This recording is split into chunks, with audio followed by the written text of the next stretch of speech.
नमस्कार मंडळी, तर आपल्याला भरपूर पैशांची बचत करायची असेल तर आपल्याकडे खूप महत्त्वाच्या टिप्स अँड ट्रिक असल्या पाहिजेत। तर असंच मी तुमच्यासाठी एक व्हिडिओ घेऊन आलेली आहे, तर नक्कीच व्हिडिओ शेवटपर्यंत बघा। आवडल्यास आपल्या मित्रपरिवारासोबत नक्की शेअर करा।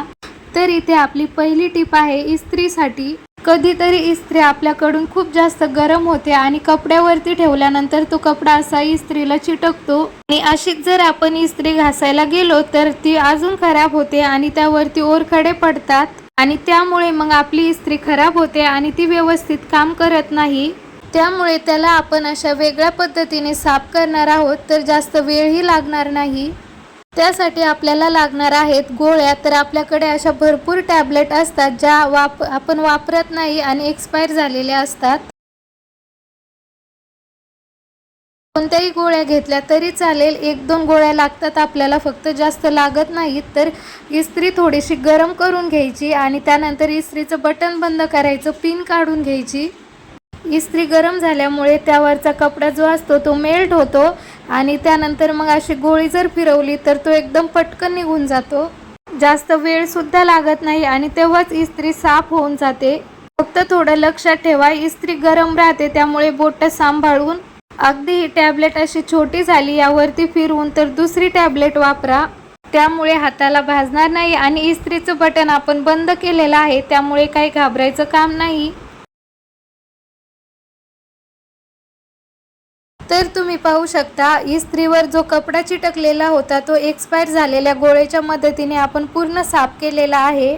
थोडासा ओला कपडा करून इस्त्री पुसून घ्या, तर तुम्ही बघू शकता आपल्या इस्त्रीवर एक सुद्धा डाग राहिलेला नाहीये आणि विशेष म्हणजे आपल्या इस्त्रीवरती ओरखडे सुद्धा पडलेले नाहीयेत। यानंतरची आपली टीप आहे सुक्या खोबऱ्यासाठी।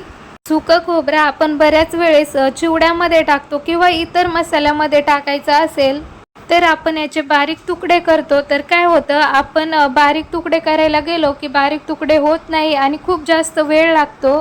तर यासाठी आपण हे जे खोबरं आहे तर हे ठेवायचं आहे फ्रीजमध्ये। हे खोबरं आपल्याला फ्रीजमध्ये 10 ते 15 मिनिटासाठी, वेळ असेल तर अर्ध्या तासासाठी सुद्धा ठेवू शकता। जर तुम्हाला याचे बारीक चाकूने पातळ तुकडे करायचे असतील तर ते खूप वेळ खाऊ काम होतं। तर त्यासाठी तुम्ही वापरा पिलर, जे आपण बटाट्याचा किंवा काकडीचा वरचा भाग कापण्यासाठी वापरतो। यामुळे आपलं काम खूप सोपं होतं आणि जर तुम्ही चिवड्यासाठी जर तुम्ही खोबऱ्याचा वापर करत असाल तर यामुळे याच्या खूप छान पातळ अशा स्लाइस होतात आणि मसाल्यासाठी सुद्धा तुम्ही असं बारीक केलं तर यामुळे मसाला पण खूप छान बारीक निघतो आणि मिक्सरला हे खोबरं तेव्हाच निघतं, नाहीतर जाड खोबरं असलं की मग मिक्सरमध्ये निघायला बराच वेळ लागतो। नक्कीच तुम्हाला यामुळे भरपूर मदत होईल। आणि हो, तुम्ही हा व्हिडिओ कुठून बघताय, कोणत्या गावातून, कोणत्या शहरातून, ते मला कमेंटमध्ये नक्की सांगा। आपण रोज पोळ्या बनवतो आणि त्या पोळी डब्यामध्ये ठेवतो जेणेकरून त्या मऊ छान राहतील। तर यामुळे आपलं खूप नुकसान होतं। आपली रोजची समस्या आहे की आपली जी शेवटची पोळी आहे ती ओली होते, खाली दबून जाते आणि ती खाण्यासारखी सुद्धा राहत नाही आणि प्रत्येक वेळी एक पोळी फेकून देणं म्हणजे खूप नुकसान आहे आणि अन्नाचा अपमान सुद्धा आहे।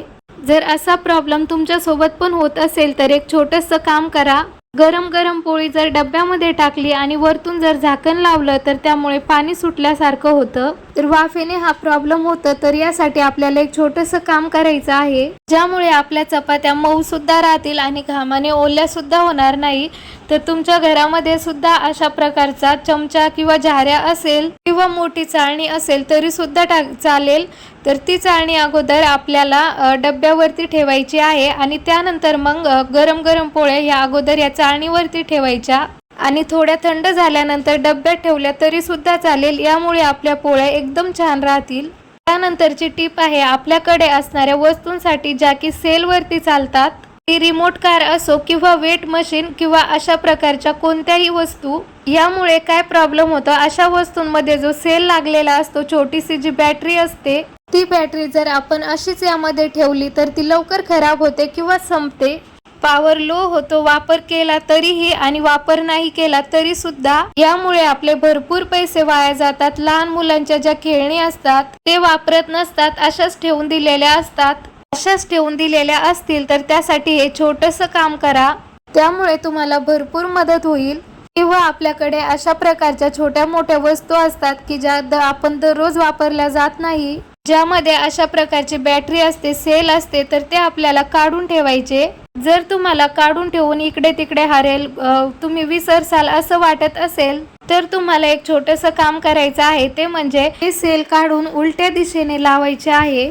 जेणेकरून काय होतं, याचा वापर होत नाही, म्हणजे हे चालत नाही चुकीच्या दिशेने लावल्यामुळं. जेणेकरून काय, या ज्या बॅटरी आहे त्या संपत नाही आणि आपलं नुकसान होण्यापासून सुद्धा वाचतं. यानंतरची आपली टीप आहे, इथे मी तवा थोडासा गरम करून घेतलेला आहे आणि तवा थोडासा गरम झाला की त्यावरती थोडंसं मीठ आणि चहा पावडर टाकलेली आहे. आता आपल्याला यामध्ये टाकायचं आहे पाणी आणि गॅस आपल्याला जास्त फुल करायचा नाहीये, थोडासाच फुल करा. साधारणतः तुम्ही यामध्ये 1 ते 1.5 ग्लास पाणी टाका. तव्याऐवजी तुम्ही दुसऱ्या भांड्यातही केलं तरी सुद्धा चालेल. तर मी इथे 1 ग्लास पाणी टाकलेलं आहे. आता आपल्याला याला एक छान उकळी येईपर्यंत उकळून घेऊयात. आता याला छान उकळी आलेली आहे. आता आपण गॅस बंद करूया. पाणी जास्त गरम करायची गरज नाहीये. चहा पावडरचा कलर थोडाफार असा आला की गॅस बंद केला तरी सुद्धा चालेल. आणि आता आपण हे जे सोल्युशन आहे ते आता आपण गाळून घेऊया. थोडंसं थंड झालं तरी सुद्धा चालेल. आणि याला तुम्ही भरपूर बनवून एका बॉटलमध्ये सुद्धा भरून ठेवू शकता, जेणेकरून परत परत बनवायची गरज पडणार नाही. तर नक्कीच तुम्ही विचार करत असाल की आपण हे कुठे आणि कसं वापरू शकतो, त्यामुळे तुम्हाला भरपूर मदत होणार आहे. नक्कीच तुमचं अवघड काम, किचकट काम सोपं होणार आहे. तर याला आपण आपल्या घरामध्ये जे काचेचे भांडे असतात तर त्याला स्वच्छ करण्यासाठी आपण हे वापरू शकतो. काचेचे भांडे जर आपण नॉर्मल साबण लावून जर घासले तर ते जशाला तसेच राहतात आणि पांढरट होतात, ट्रान्सपरंट असे वाटत नाही. आपण नॉर्मल असे काचेचे ग्लास किंवा बरण्या साबणाने जर साफ केल्या तर त्याला अशी शाईन येत नाही. त्यामुळे मग आपण जर हे सोल्युशन वापरलं तर आपले भांडे नक्कीच चमकतात, शाईन मारतात आणि ह्यामध्ये आपला जास्त वेळही जात नाही.